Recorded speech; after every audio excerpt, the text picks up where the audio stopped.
Assalamualaikum warahmatullahi wabarakatuh. Salam sejahtera bagi kita semua. Pada kesempatan kali ini, saya akan menjelaskan materi tentang pencemaran lingkungan. Disusun untuk memenuhi tugas mata kuliah konsep dasar IPA dengan dosen pengampu Dr. Sri Sulistyorini, Master of Pendidikan. Sebelumnya, perkenalkan nama saya Melati Uyanur Hamasari dengan NIM 14014211170.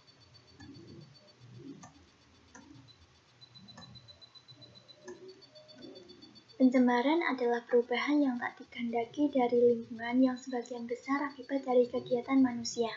Pencemaran lingkungan hidup menurut Undang-Undang Nomor 23 Tahun 1997 yaitu masuknya atau dimasukkannya makhluk hidup, zat energi, dan atau komponen lain ke dalam lingkungan hidup oleh kegiatan manusia sehingga kualitas lingkungan menurun sampai tingkat tertentu yang menyebabkan lingkungan hidup tidak dapat berfungsi sesuai dengan peruntukannya.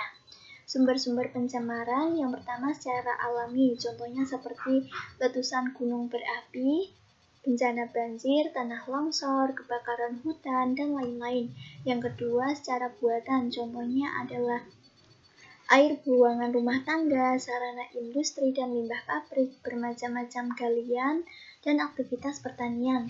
Yang ketiga, bahan yang dapat menimbulkan keracunan, yaitu terdiri dari bahan kimia yang bersifat racun, contohnya adalah pestisida dan logam mulia.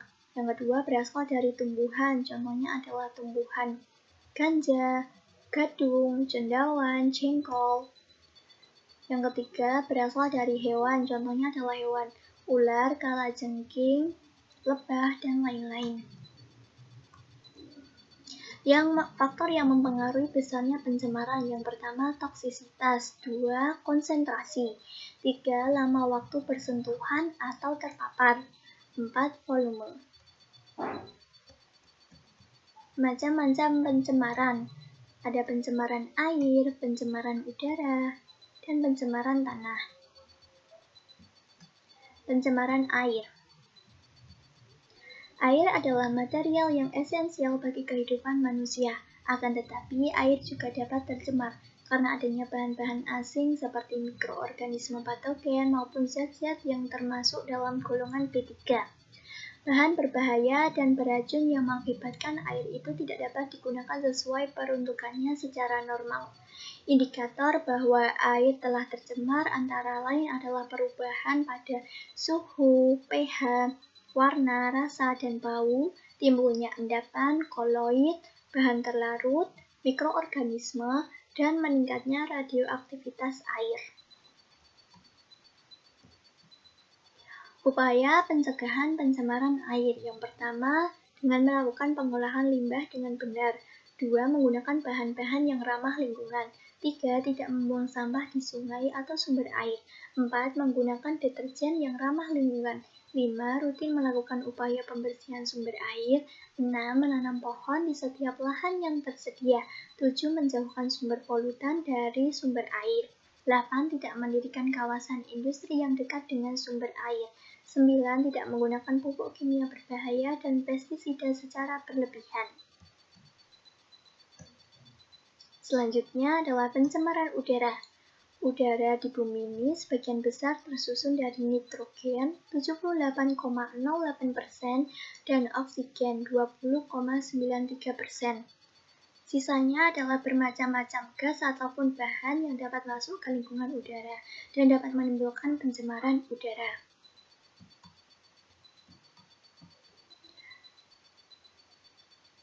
Pencegahan pencemaran udara yaitu dengan mengurangi emisi.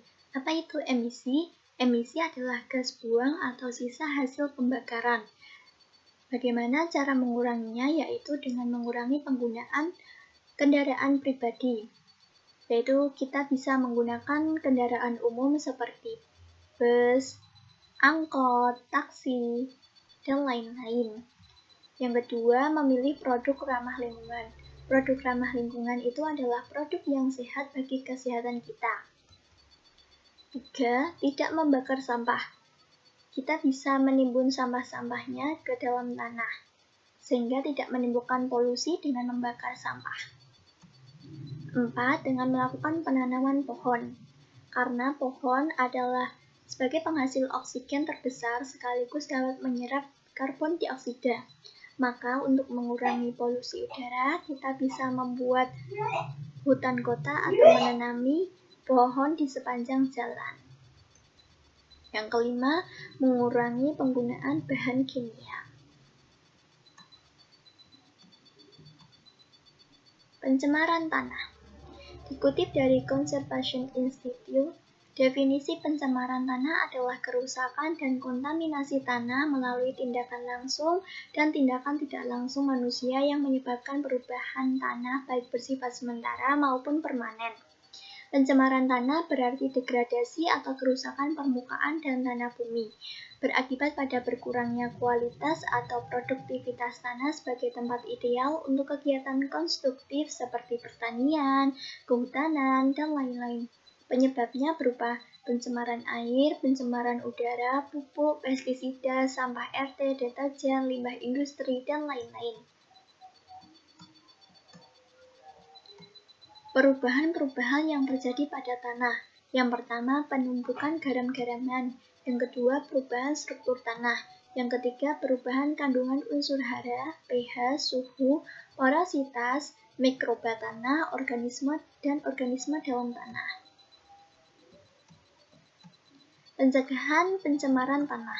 Yang pertama, dengan membuat orang sadar akan konsep reduce atau mengurangi, reuse, atau gunakan kembali dan recycle atau daur ulang. Yang kedua, mengurangi penggunaan pestisida dan pupuk dalam kegiatan pertanian. Yang ketiga, buang sampah dengan benar dan tidak membuang sampah ke tanah. Yang keempat, selalu mengolah limbah industri sebelum dibuang.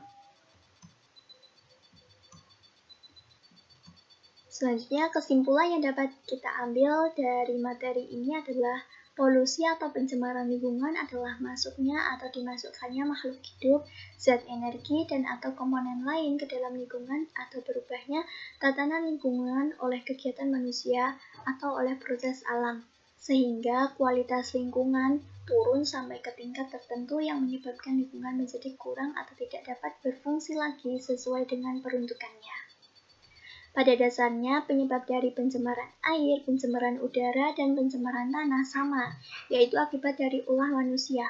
Oleh sebab itu, kita sebagai manusia seharusnya mulai menyadari untuk melindungi bumi kita dari berbagai pencemaran dengan melakukan beberapa upaya pencegahan.